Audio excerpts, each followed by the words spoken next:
My dear, आपके सामने पहला प्रश्न है। कहता है निम्न में से कौन सा जो है ग्रॉस रूट लेवल वर्कर नहीं है। मतलब इनमें से कौन सा जो है ग्रॉस रूट लेवल का वर्कर कार्यकर्ता नहीं है। तो माय डियर, आंगनबाड़ी कार्यकर्ता है, आशा भी है, ठीक है ना। उसके बाद जो है आपका विलेज हेल्थ गाइड भी है, लेकिन हेल्थ असिस्टेंट जो है आपका वह जो है ग्रॉस रूट लेवल का वर्कर नहीं है। इस चीज़ को ध्यान में रखिए। आगे चलिए, धराधर देखेंगे क्योंकि 100 से ज़्यादा प्रश्न देखना है तो समय लग जाएगा, तो इसलिए धराधर देखेंगे। दूसरा प्रश्न है पीएचसी का प्रबंध यानी प्राइमरी हेल्थ सेंटर का जो मैनेजमेंट है वह किसके द्वारा जो है किया जाता है। तो आपको पता है पीएचसी का मैनेजमेंट मेडिकल ऑफिसर एक होते हैं, उनके द्वारा किया जाता है, ठीक है ना। कहता है एएफएचएस प्रोग्राम का संबंध किससे है। एएफएचएस प्रोग्राम का संबंध किससे है। तो माय डियर, एएफएचएस का मतलब ही होता है एडोलेसेंट, ठीक है। तो एफएचएस प्रोग्राम का संबंध एडोलेसेंट हेल्थ से रिलेटेड है। ओके, आगे चलते हैं। कहता है एएफएचएस का फुल फॉर्म क्या है। अभी जो एएफएचएस ऊपर देखे हैं ना, उसका फुल फॉर्म पूछ रहा है, तो उसका फुल फॉर्म होता है यहाँ पे एडोलेसेंट फ्रेंडली हेल्थ सर्विस, ठीक है ना। एडोलेसेंट फ्रेंडली हेल्थ सर्विसेज, याद रखिएगा, समझ गए। फुल फॉर्म भी आपके एग्जाम में आएंगे ही हर हाल में, समझ गए।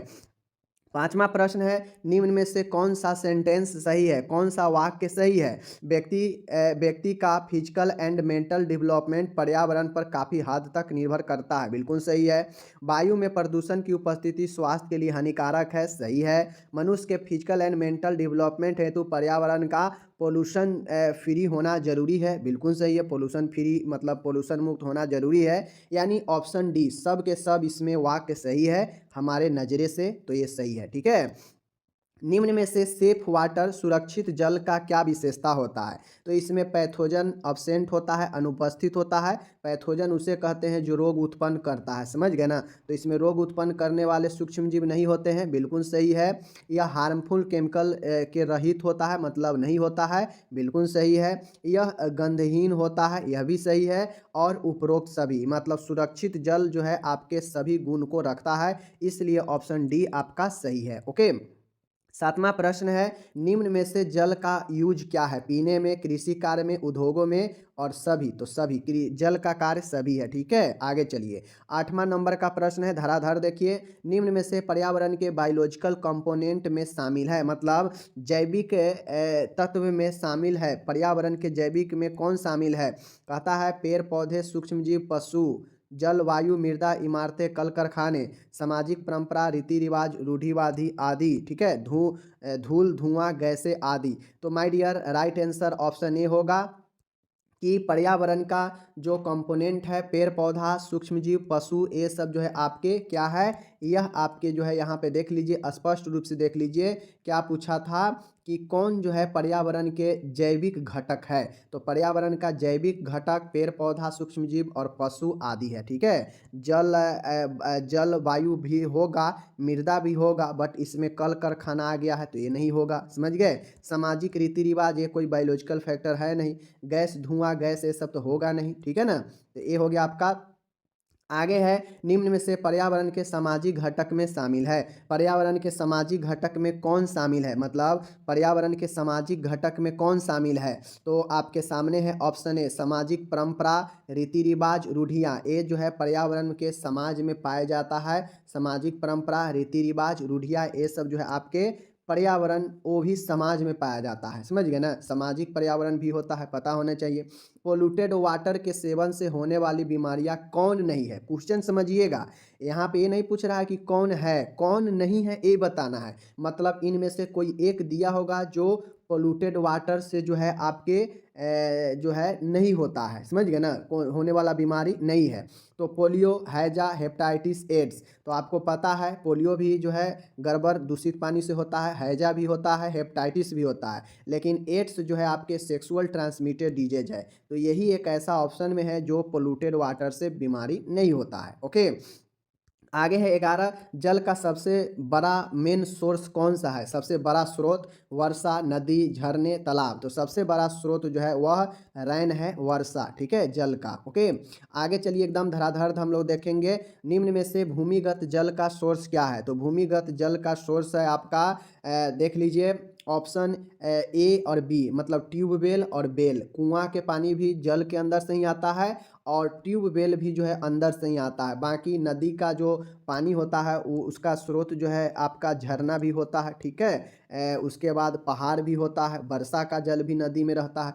तो ये चीज़ें हैं। 13 है, कहता है किसी सरफेस को, मतलब किसी सतह को कोरोना वायरस से संक्रमण रहित करने हेतु किस केमिकल का यूज किया जाएगा। अब यहाँ पे ध्यान दीजिएगा, सतह का बात आ जाएगा। किसी भी सतह को अगर आपको किसी भी सूक्ष्म जीवों को नष्ट करना है, सूक्ष्म जीवों से रहित बनाना है, तो उसके लिए कौन सा होगा, स्टरलाइजेशन तकनीक होगा।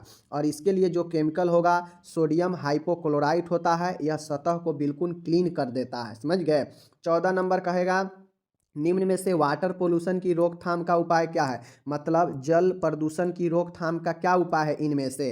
तो इनमें से घरों से निकलने वाले गंदे जल को प्रॉपर डिस्पोज कर दे, बिल्कुल सही है। उद्योगों से निकले वाले अपशिष्ट को प्रोपोजल करे, बिल्कुल सही है। जन समुदाय में अवेयरनेस, जागरूकता फैलाए, ये भी सही है। यानी सबके द्वारा जो है जल को आप लोग सही कर सकते हैं। ओके। 15 है, इनमें से वाटर पोल्यूंट का उदाहरण क्या है। मतलब जल प्रदूषण का क्या उदाहरण है। घुलित गैस, वायरस, डिटर्जेंट, उपरोक्त सभी। तो इनमें से अगर जल में कोई भी चीज़ मौजूद है तो वह जल को प्रदूषण कर देगा, इसलिए सभी सही है, ठीक है। आगे है 60 नंबर का प्रश्न है, वाटर पोल्यूंट से आप क्या समझते हैं, जल प्रदूषण से क्या समझते हैं। ऐसे तत्व जो वाटर प्यूरिफिकेशन करते हैं, गलत। ऐसे तत्व जो वाटर को पोल्यूटेड करते हैं, ये सही है। ऐसे तत्व वाटर को समाप्त करते हैं, गलत। ऐसे तत्व जो वाटर को मीठा करते हैं, गलत। तो इसमें से ऑप्शन बी सही होगा, समझ गए। आगे है 17 नंबर का प्रश्न है, निम्न में से घरेलू स्तर पर वाटर का शुद्धिकरण प्यूरिफिकेशन की विधि क्या है। तो आपको पता है उबालना, फिल्टर करना, महीन कपड़े द्वारा छानना, यानी इन सभी विधि के द्वारा घर पर जल को शुद्ध कर सकते हैं सबके द्वारा। तो उपरोक्त सभी हो जाएगा, डी आंसर, ठीक है। आगे है माय डियर, कहता है यहाँ पे कि उप केंद्र मुख्यतः किस प्रकार की हेल्थ सर्विस के क्रियान्वयन से संबंधित है। मतलब सब सेंटर जो उप केंद्र होता है, यह सबसे निचले तरह का जो है सेंटर होता है, सबसे प्रथम सेंटर सब सेंटर ही होता है। तो यहाँ पे किस प्रकार के हेल्थ सर्विस जो है क्रियान्वयन किया जाता है। तो माय डियर यहाँ पे कुछ खास उपचार का प्रबंध होता नहीं है। तो यहाँ पे बीमारी को जो है या फिर जो भी हेल्थ सर्विस होता है उसके रोकथाम पर जोर दिया जाता है, प्रिवेंटिव जोर दिया जाता है रोकथाम करने का, ठीक है। आगे है 19 नंबर, निम्न में से इफेक्टिव हेल्थ केयर का लक्षण क्या है। मतलब प्रभावी रूप से स्वास्थ्य देखभाल का लक्षण क्या होता है। तो वह पर्याप्त होनी चाहिए, व्यवहार साध्यता होनी चाहिए, मतलब लंबे चौड़े क्षेत्र में उपलब्ध होनी चाहिए, व्यापकता होनी चाहिए। इसलिए सभी के सभी जो है आपका सही होगा। ओके। आगे है 20 नंबर, इनमें से प्राथमिक स्वास्थ्य देखभाल प्राइमरी हेल्थ केयर के प्रिंसिपल क्या है, सिद्धांत क्या है पीएचसी का। तो पीएचसी का सिद्धांत क्या होता है। तो न्याय संगत बंटवारा, ये भी सही है। सामुदायिक सहभागिता, ये भी सही है। उपयुक्त तकनीक होनी चाहिए, ये भी सही है। यानी सबके सब जो है पीएचसी के लिए सही है, समझ गए। आगे है 21 नंबर प्रश्न है, निम्न में से प्राइमरी हेल्थ केयर का सिद्धांत क्या है। तो प्राइमरी हेल्थ केयर का सिद्धांत है मेंटल एबिलिटी, अनुवांशिकता, स्वास्थ्य सेवाओं का न्याय संगत बंटवारा। तो जो है ऑप्शन नंबर हमारा सी सही हो जाएगा। प्राइमरी हेल्थ केयर का एक सिद्धांत में सी ही है जो सही होगा। ओके। आगे चलते हैं हम लोग यहाँ पे। आगे प्रश्न है 22 नंबर, कहता है निम्न में से स्वास्थ्य का निर्धारक तत्व कौन है। मतलब कौन सा आपके स्वास्थ्य को निर्धारित कर सकता है। मानसिक योग्यता, अनुवांशिकता, ठीक है, स्वास्थ्य सेवाओं का न्याय संगत बंटवारा। तो माय डियर जो आपके अनुवांशिकता होता है यह आपके स्वास्थ्य को निर्धारित करता है, ठीक है ना। आगे है 23 नंबर, निम्न में से होम विजिट का सिद्धांत नहीं है। होम विजिट का क्या सिद्धांत नहीं है आपको पता होनी चाहिए। यह पूर्व नियोजित होनी चाहिए, प्री प्लानेड होनी चाहिए, क्या ऐसा है। इसके अंतर्गत प्रदान की जाने वाली जो सर्विस है कोई जोखिम युक्त लोगों को प्रायोरिटी दी जानी चाहिए। मतलब जो सबसे ज़्यादा जोखिम है उसको प्रायोरिटी देनी चाहिए, क्या ऐसा बात होता है होम विजिट में। इसमें फ्लेक्सिबिलिटी नहीं होनी चाहिए, क्या ऐसा है। समझ गए। इसमें फ्लेक्सिबिलिटी नहीं होनी चाहिए, क्या ऐसा है? गृह मुलाकात के दौरान नर्स को आवश्यकता अनुसार परिवार के सदस्यों को स्वास्थ्य शिक्षा प्रदान करनी चाहिए, क्या ऐसा बात है? तो माय डियर, होम विजिट के सिद्धांत में क्या नहीं होनी चाहिए? तो इसमें फ्लेक्सिबिलिटी नहीं होनी चाहिए। क्या ये बातें सही है? तो ये बातें जो है गलत है, ऐसा नहीं होता, ठीक है। ये नहीं का अगर यहाँ पे सीधा रहता तो सब ऑप्शन सही हो जाता, लेकिन नहीं दे दिया, मतलब फ्लेक्सिबिलिटी होनी चाहिए, समझ गए। 24 है, कहता है निम्न में से कौन सी योजना कार्यक्रम के अंतर्गत लाभार्थी को कैश पेमेंट दिया जाता है? किस योजना में लाभार्थी को जो है कैश पेमेंट दिया जाता है? तो आपको पता होना चाहिए, जननी सुरक्षा योजना होता है JSY। इसके अंतर्गत महिला को जो है डिलीवरी कराने पर अस्पताल में पैसा पेमेंट कैश दिया जाता है, समझ गए। कहता है निम्न में से आशा के कार्यों में शामिल नहीं, मतलब आशा का क्या कार्य नहीं है? टीकाकरण में सहायता करना, क्या यह कार्य नहीं है? स्वास्थ्य शिक्षा देना, क्या यह कार्य नहीं है? संबंधित ANM द्वारा संपादित की जाने वाली गतिविधियों को सुपरविजन करना और व्यक्तिगत एवं पर्यावरणीय स्वच्छता को बढ़ाना। तो आपको पता होना चाहिए कि एक आशा जो है वह ANM से नीचे होती है, तो आशा ANM के कार्यों को कैसे जो है निरीक्षण करेगी? निरीक्षण तो इससे ऊपर वाला न करेगा, ऑफिसर न करेगा। तो ये बातें गलत है, इस चीज़ को ध्यान में रखना है, ठीक है। आगे चलिए। 26 है, कहता है आशा के संबंध में सही कथन नहीं है। आशा के संबंध में क्या सही नहीं है? आशा योजना की शुरुआत इतना इस कार्यक्रम के हुआ था। प्रायः 5000 की जनसंख्या पर आशा को नियुक्त किया जाता है, ठीक है। आशा के रूप में प्रायः उसी गांव की किसी फीमेल का चयन किया जाता है, ऑल ऑफ द एबव। तो माय डियर जो है इसमें जो आपका ये जो कह रहा है कि इनमें से कौन सा जो है बात आशा के बारे में सही नहीं है, तो आशा का चयन 5000 के जनसंख्या पे नहीं होता है। एक बात ध्यान में सबसे पहले दे लीजिए। कमेंट करके बताइए कितने की जनसंख्या पर होता है, हम पढ़ा चुके हैं। आगे का प्रश्न है 27 नंबर, कहता है प्रायः किसी पॉपुलेशन पर एक आशा का चयन किया, मतलब कितने जनसंख्या पर एक आशा का चयन होता है? तो माय डियर 1000 के जनसंख्या पर एक आशा का चयन किया जाता है, आपको पता है। गवर्नमेंट ऑफ इंडिया द्वारा लागू की गई फर्स्ट 5 ईयर प्लान योजना की अवधि क्या थी? मतलब जो प्रथम बार जो योजना आयोग लागू हुआ था, फर्स्ट 5 ईयर जो प्लान था पंचवर्षीय योजना, वह प्रथम जो पंचवर्षीय योजना की अवधि कितना था? तो आपको ये बताना है कमेंट करके। तो आप लोग याद रखिए कि जो प्रथम योजना का जो आपका अवधि था वह 1951 से 56 था, और यह 5 साल का था, इसीलिए इसे पंचवर्षीय योजना कहा जाता है, ओके। जननी सुरक्षा योजना, जननी JSY के अंतर्गत प्रारंभ करने के पीछे मुख्य उद्देश्य क्या था? तो JSY योजना का शुरू करने का उद्देश्य क्या था? तो HIV संक्रमण के प्रभावी तरीके से रोकथाम करना, संस्थागत प्रसर्व, यहाँ पे प्रसर्व नहीं होगा प्रसर्व होगा, को बढ़ावा देना, यानी हॉस्पिटल में ज़्यादा से ज़्यादा डिलीवरी हो इसको बढ़ावा देना, यही हमारा सबसे मस्ट होगा। JSY का उद्देश्य यही था कि ज़्यादा से ज़्यादा लोग महिला जो है हॉस्पिटल में बच्चे को जन्म दे, ठीक है। कहता है निम्न में से डाउन सिंड्रोम का लक्षण क्या है? मतलब डाउन सिंड्रोम को मंगोलवाद भी कहते हैं, ध्यान दीजिएगा, अगर मंगोलवाद पूछ दे तो डाउन सिंड्रोम होता है। चपटी नाक, बुद्धि स्तर का कम होना, छोटे एवं चौड़े हाथ पैर, उपरोक्त सभी। तो डाउन सिंड्रोम वाले बच्चा में यह सभी लक्षण होते हैं, जिसका नाक चपटा हो, बुद्धि स्तर कम हो, हाथ पैर छोटे छोटे चौड़े चौड़े हो, तो समझ लीजिए कि वह जो है डाउन सिंड्रोम से पीड़ित है, समझ गए, बौना हो। आगे है नेफ्रोटिक सिंड्रोम से ग्रसित बच्चों में पाए जाने वाला लक्षण क्या है? मतलब बच्चा जो नेफ्रोटिक किडनी के रोग से ग्रसित है उसमें कौन सा लक्षण पाया जाएगा? तो उसको सूजन भी होगा, बिलुबिन स्तर भी एल्बुमिन स्तर में कमी रहता है, ठीक है। यूरिन के साथ प्रोटीन भी आता है, यह सब लक्षण रहता है। हाइपर बिलुबिनीमिया भी रहता है, समझ गए, एल्बुमिनिया रहता है, उसके बाद यूरिन में प्रोटीन आता है, सूजन रहता है, और सब के सब होता है नेफ्रोटिक वाले बच्चे में।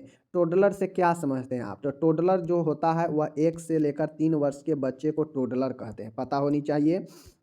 कहता है माय डियर कि स्कूल पूर्व बच्चों से आप क्या समझते हैं? मतलब स्कूल से पहले बच्चे से आप क्या समझते हैं? स्कूल पूर्व, तो 3 से 6 वर्ष तक के बेबीज को स्कूल पूर्व बच्चे कहते हैं। 1 से 3 टोडलर हो गया, समझ गए। 0 से 1 हो जाता है आपका क्या चीज़, 0 से 1 हो जाता है इन्फेंट शिशु, नियोनेंट हो जाता है 0 से 28, समझ गए। और स्कूल प्री स्कूल जो चाइल्ड होता है उसे 3 से 6 वर्ष तक के बेबी को कहते हैं। 35 है, बच्चों में पाई जाने वाली निम्न कम्युनिकेबल डिजीज में कौन सा मुख्य रूप से बिंदु संक्रामक द्वारा फैलता है। कहता है बच्चों में पाए जाने वाले निम्न रोग में से कौन रोग है जो ड्रॉपलेट संक्रमण के द्वारा फैलता है। ड्रॉपलेट संक्रमण समझते हैं ना, छींकने खांसने से जो छींटा पड़ता है उसे, तो जो खसरा मिजल्स होता है यह ड्रॉपलेट संक्रमण से फैलता है, समझ गए। 36 है, निम्न में से हीमोफीलिया के बारे में क्या सही वाक्य है। तो हीमोफीलिया एक रक्त वाला बीमारी है, यह आयरन की अधिकता से होता है, गलत। इसमें बच्चों को बार बार ब्लड ट्रांसफ्यूजन करना पड़ता है, ये बात सही है। यह बैक्टीरिया जनित संक्रमण, गलत। यह चोट लगने पर लगातार ब्लीडिंग होता है, यह भी सही है। तो ये जो है आपका ऑप्शन नंबर डी सही होगा, क्योंकि इसमें हीमोफीलिया वाले बच्चे में बहुत ज़्यादा ब्लीडिंग होता है, थोड़ा भी चोट लगने पर ब्लड का थक्का नहीं बन पाता है, समझ गए। कहता है पेंटावैलेंट वैक्सीन की डोज कितनी होती है। तो माय डियर, पेंटावैलेंट जो वैक्सीन होता है इसका डोज 0.05 ml होता है, इसको ध्यान में रखिएगा। ओके, आगे चलिए। कहता है कि निम्न में से वह कौन सी डिजीज है जो मेनली स्मॉल चिल्ड्रेन मतलब छोटे बच्चों में होता है, कौन सा रोग है। तो देख लीजिए आपके सामने में है, पोलियो जो होता है ज़्यादातर छोटे बच्चों में ही होता है, इसको ध्यान में रखना है। 39 है, बच्चों को पेंटावैलेंट की दूसरी खुराक कब दी जाती है। तो माय डियर, पेंटावैलेंट वैक्सीन का दूसरी खुराक जो है 10 सप्ताह पे मिलता है, ठीक है ना, 10 सप्ताह पे, याद रखिएगा। यदि बेबी को विटामिन ए सोल्यूशन डोज निर्धारित शेड्यूल के अनुसार दी जा रही है तो इसकी थर्ड डोज किस डेज पर दिया जाएगा।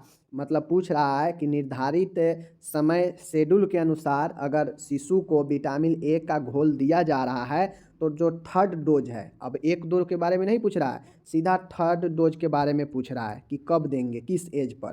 तो थर्ड डोज जो है वह आपके 21 मंथ पर जो है दिया जाना चाहिए, समझ गए। फर्स्ट डोज कब देंगे कमेंट करके बताइए। पेंटावैलेंट की 2 डोज के बीच कम से कम कितना अंतराल होनी चाहिए। पूछ रहा है कि पेंटावैलेंट जो वैक्सीन है उसके 2 डोज के बीच में कम से कम कितना अंतराल होना चाहिए। 4 दिन, 4 सप्ताह, 4 माह, 6 माह। तो माय डियर, आपको पता है 4 सप्ताह का कम से कम अंतराल होना चाहिए पेंटावैलेंट वैक्सीन के 2 डोज के बीच में। कहता है कि रोटा वायरस वैक्सीन की 2 डोज के बीच में कम से कम कितना अंतराल होनी चाहिए।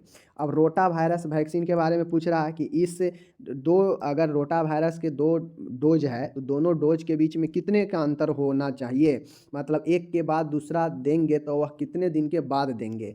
4 दिन, 4 सप्ताह, 4 माह, 6 माह। तो 4 सप्ताह यहाँ भी है। आगे है, कहता है विटामिन ए सॉल्यूशन का घोल किस उम्र के चिल्ड्रेन को दिया जाता है। तो विटामिन ए के घोल कब से शुरू करते हैं, आपको पता है 9 माह, जहाँ पे मिजल्स के खसरे का शुरुआत करते हैं वहीं से जो है विटामिन ए का घोल का भी शुरुआत होता है। और विटामिन ए के घोल जब शुरुआत होता है तो वह 1 लाख जो है यूनिट के साथ में करते हैं, समझ गए। 44 है, बच्चों को ओपीवी की 0 खुराक कब दी जाती है। मतलब ओरल पोलियो वैक्सीन की 0 खुराक कब दी जाती है। तो आपको पता है जन्म के समय ही ओपीवी, समझ गए, हेपेटाइटिस बी और बीसीजी का टीका, तीनों टीका 0 खुराक पर देता है, समझ गए, याद है। कहता है 45 नंबर का प्रश्न है, एक इन्फेंट की विटामिन सी की डेली रिक्वायरमेंट कितनी होती है। मतलब एक बच्चा जो इन्फेंट मतलब 0 से 1 वर्ष, अगर एक बच्चा एक साल का है तो उसे डेली विटामिन सी की कितनी ज़रूरत पड़ती है। तो 25 mg, 25 मिलीग्राम, इसको याद रखिएगा। ओके, 46 नंबर का प्रश्न है, डायरिया के केसेज में डेथ का मोस्ट कारण क्या होता है। तो डायरिया अतिसार होता है जिसमें बहुत ज़्यादा लूज मोशन होता है 3 से अधिक बार, समझ गए ना, दिन में। और मुंह से भी जो है पानी निकलने लगता है और मल से भी पानी निकलने लगता है, तो डायरिया होता है। अब इसमें होता है कि ज़्यादा पानी निकलने के कारण, पतला मल होने के कारण डिहाइड्रेशन से डेथ हो जाता है, निर्जलीकरण से, ठीक है ना। 47 है, निम्न में से कौन सा लगाई जाती है टीका या वैक्सीन जन्म के समय। जन्म के समय कौन सा लगाया जाता है, बीसीजी का भी, हेपेटाइटिस बी का भी, ओपीवी का भी, यह तीनों जन्म के समय लगाया जाता है, समझ गए ना। आगे है 48 नंबर का प्रश्न है, क्षय रोग की रोकथाम हेतु कौन सा टीका लगाया जाता है? पता है, बीसीजी का क्षय रोग के लिए लगाते हैं। कहता है निम्नलिखित में से कौन सा टीका पोलियो के लिए, ओपीवी पोलियो के लिए आता है, पीसीवी पेंटावेलेंट जो है आपके वैक्सीन के लिए आता है। समझ गए? 50 नंबर है, बच्चों में जन्म के समय लगाए जाने वाला बीसीजी का टीका किस रूट से देते हैं? तो आपको पता है कि बीसीजी का जो टीका है इंट्राडर्मल आईडी मार्ग से लगता है। समझ गए ना? आगे है, बच्चों को दी जाने वाली ओपीवी टीका ओरल पोलियो वैक्सीन किस रूट से देते हैं? मुंह के द्वारा देते हैं। समझ गए ना? ओरल के द्वारा, ओरली, तो ये सही है। 52 प्रश्न है, शिशुओं को दी जाने वाली शिशुओं को दिया जाने वाला मार्ग से दिया जाता है हेपेटाइटिस बी का टीका। मतलब हेपेटाइटिस बी का टीका किस मार्ग से देते हैं शिशु में? Intramuscular, IDSC, orally. तो आपको पता है कि हेपेटाइटिस बी किस मार्ग से देते हैं? तो आपको पता है कि बीसीजी इंट्राडर्मल, जबकि हेपेटाइटिस बी का बात करेगा तो वह इंट्रामस्कुलर। ठीक है, याद रखिएगा। बीसीजी क्या है? तो बीसीजी एक प्रकार का वैक्सीन है, पता है आप लोगों को। ठीक है, और 54 नंबर का प्रश्न है, बच्चों को दी जाने वाली पेंटा 5, ठीक है ना, पेंटा 5 वैक्सीन किस मार्ग से लगाई जाती है? पेंटा 5 क्यों? क्योंकि इसमें 5 वैक्सीन का नाम होता है, इसीलिए पेंटा 5 यह 5 बीमारियों से बचाता है। बच्चों को दी जाने वाली पेंटा 5 वैक्सीन किस मार्ग से लगाई जाती है?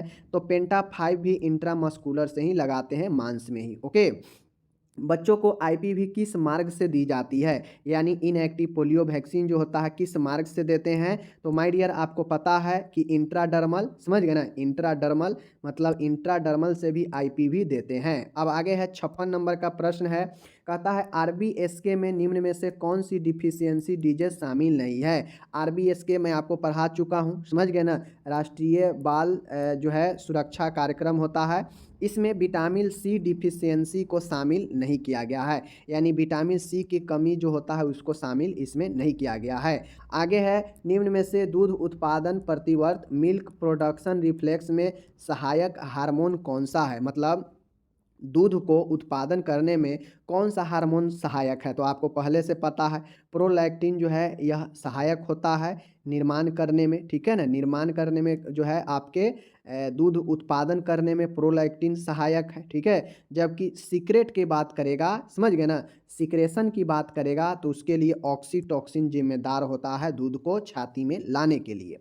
समझ गए? 59 नंबर का है, निम्न में से किस रिफ्लेक्स को लेट डाउन रिफ्लेक्स भी कहते हैं?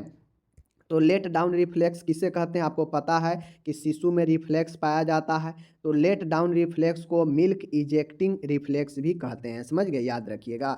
आगे है, कहता है न्यूमोकोकल वैक्सीन यानी पीसीवी न्यूमोकोकल वैक्सीन की फर्स्ट डोज किस एज पर दी जाती है? तो पीसीवी ऊपर अभी बताए हैं कि दो डोज के बीच में 4 सप्ताह की गैप होना चाहिए। तो दूसरा जो डोज है वह 10 सप्ताह पर लगता है। तो जो पहला डोज होगा वह छठे वीक पर लगेगा और दूसरा वीक 10वें पर लगेगा, मतलब 4 सप्ताह का जो है अंतराल हो गया। ठीक है ना?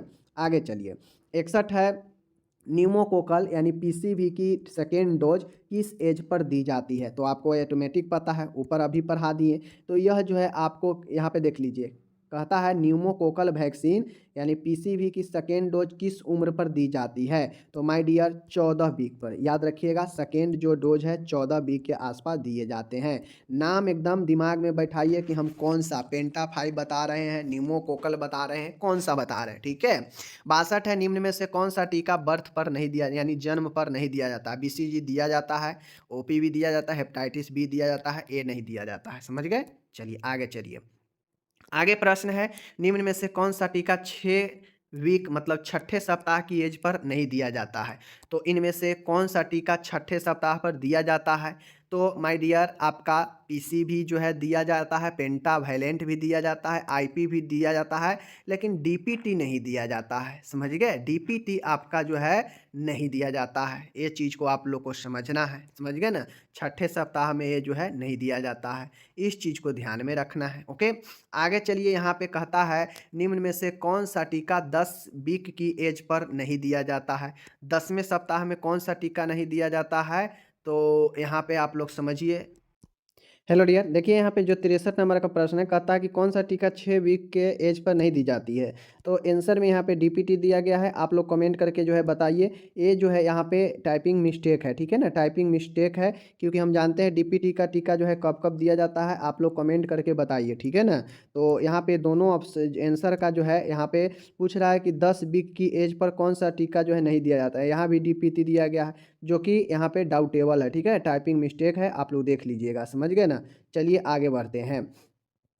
कहता है 65 नंबर का प्रश्न है, स्त्री जननांगों फीमेल रिप्रोडक्टिव ऑर्गेन से संबंधित डीएनए का अध्ययन क्या कहलाता है। तो माय डियर, अगर महिला के जो जनन अंग होता है, जहाँ से वो जनन देती है, वहाँ उस अंग का अध्ययन गायनिकोलॉजी कहलाता है, ठीक है ना, गायनिकोलॉजी, जहाँ पे जो है स्त्री के अंगों के बारे में अध्ययन किया जाता है। आगे है, कहता है दर्द युक्त मासिक धर्म क्या कहलाता है। अगर किसी फीमेल में अगर पेनफुल मेंसुरेशन होता है, मेंसेज होता है, तो उसे हम लोग क्या कहते हैं माय डियर, डिसमेनोरिया कहते हैं। डी फॉर डिफिकल्ट, मलेरिया मतलब रक्तस्राव, यानी दर्द पूर्वक रक्तस्राव होता है, उसे डिसमेनोरिया कहते हैं। 67 नंबर का प्रश्न है, मासिक चक्र मेंसुरेशन साइकिल का अनुपस्थित होना क्या कहलाता है। किसी को अगर मासिक स्राव आता ही नहीं है, तो उसे हम लोग एमोनेरिया कहते हैं। एमोनेरिया मतलब होता है बिल्कुल अब्सेंस ऑफ मेंसुरेशन साइकिल, ठीक है। आगे है 68 नंबर का प्रश्न है, सेनाइल वेंजिनाइटिस का क्या अर्थ होता है। तो सेनाइल वेंजिनाइटिस का अर्थ होता है मेनीपॉज के बाद वोमेन में होने वाला वेजिनल इन्फ्लामेशन। तो सेनाइल वेंजिलाइटिस का मतलब होता है कि मेनोपॉज, जब महिला को मासिक स्राव आना बंद हो जाता है एक एज में, तो वहाँ पे उसके इन्फ्लामेशन होता है वेजिना में, तो उसे सेनाइल वेंजिनाइटिस कहते हैं। ओके, 69 नंबर का प्रश्न है, सल्फिंजाइटिस से आप क्या कहते हैं। सल्फेंजाइटिस से आप क्या समझते हैं। तो सल्फेंजाइटिस का मतलब होता है फैलोपियन ट्यूब में इन्फ्लामेशन होना। इस चीज़ को दिमाग में बैठा लीजिए। 70 नंबर का प्रश्न है, एक फीमेल में द्वितीयक लैंगिक लक्षणों सेकेंडरी सेक्सुअल कैरेक्टरिस्ट का विकास क्या कहलाता है। एक फीमेल में जब द्वितीयक लैंगिक लक्षणों का विकास होता है, तो उसे प्यूबर्टी, मेनार्क, मेनोपॉज और प्रीक्सियस प्यूबर्टी, तो प्यूबर्टी यौना आरंभ कहते हैं। जब द्वितीय लैंगिक लक्षण आता है, तो उसे यौना आरंभ प्यूबर्टी कहते हैं, समझ गए। एक फीमेल में आने वाला प्रथम मासिक धर्म क्या कहलाता है। तो एक महिला में, एक लड़की में प्रथम मासिक धर्म जो आता है प्रथम बार, उसे मेनार्की कहते हैं, समझ गए ना, मेनार्क कहते हैं, रजोदर्शन। 72 नंबर का है, एक महिला में 2 मासिक चक्रों के बीच की अवधि प्रायः कितनी होती है।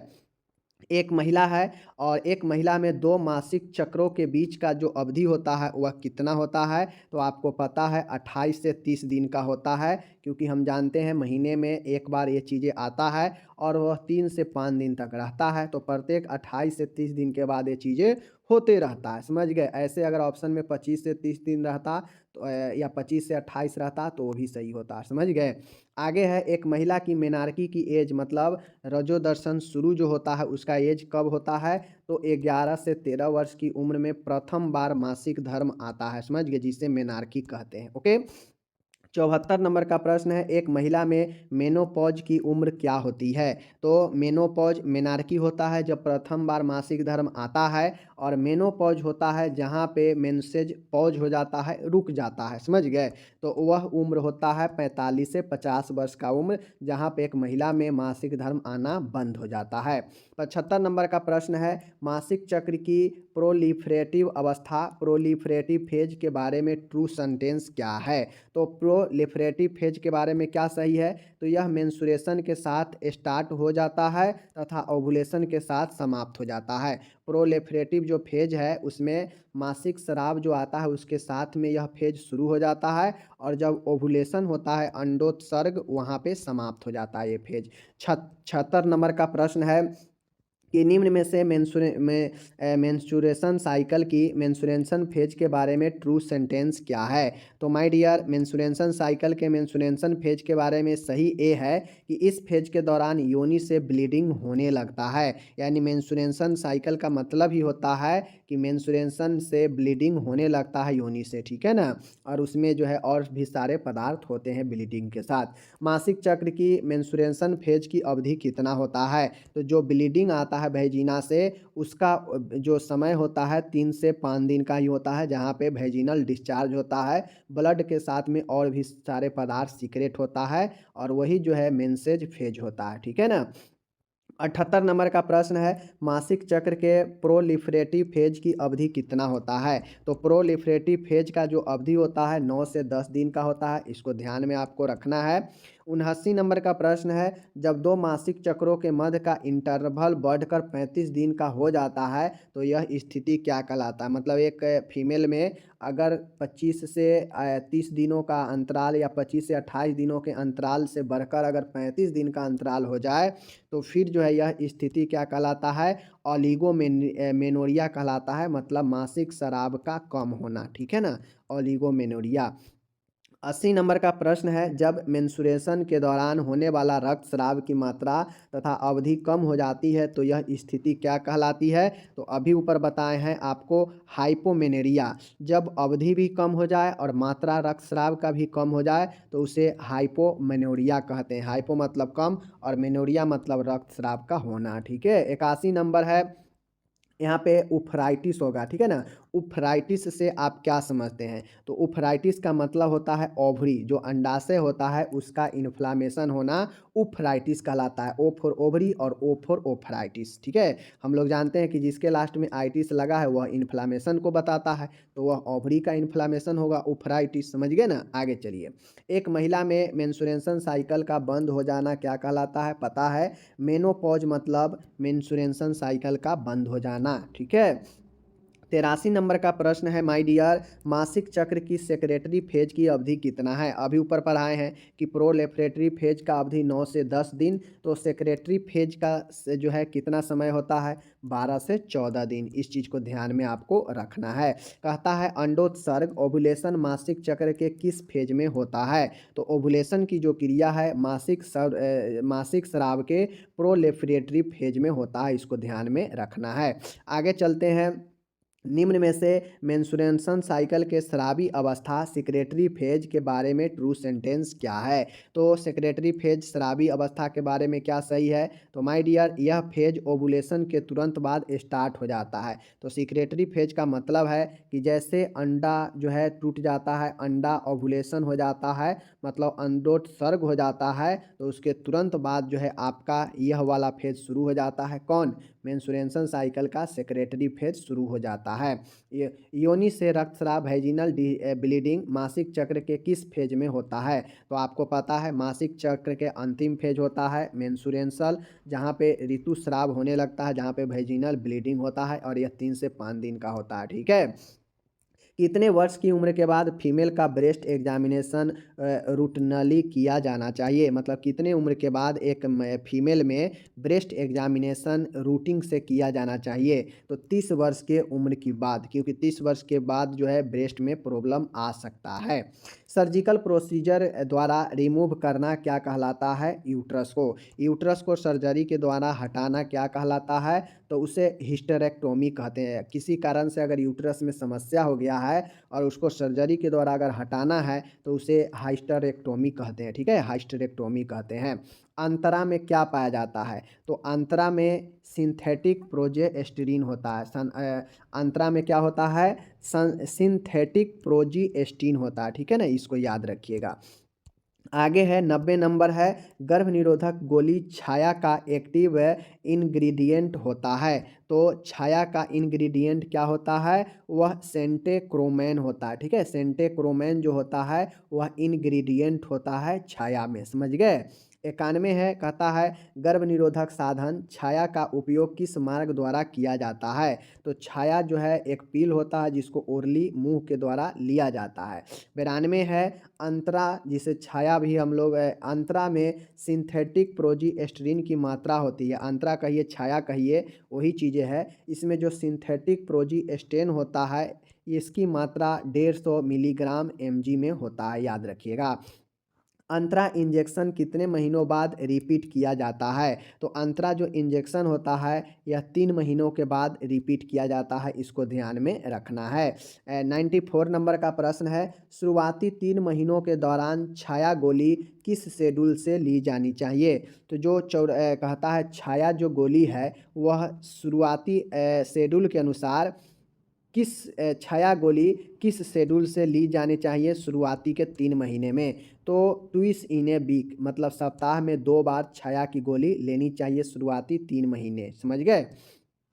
शुरुआती 3 महीनों की समाप्ति के बाद छाया पिल किस शेड्यूल से ली जाती है? तो पहले 3 महीने तो सप्ताह में 2 बार लेते हैं, लेकिन बाद में 3 महीने के बाद यह वीकली यानी सप्ताह में 1 लेते हैं, ठीक है, 3 महीने के बाद। और यह छाया हो गया, अंतरा हो गया, ये सब जो है कंट्रासेप्टिव जो है आपके एक सोर्स है, मतलब गर्भ निरोधक का दवाई है, ठीक है।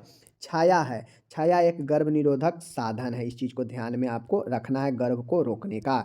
छाया क्या है? छाया एक गर्भ निरोधक का अस्थायी साधन है, ठीक है, इस चीज़ को ध्यान में आपको रखना है।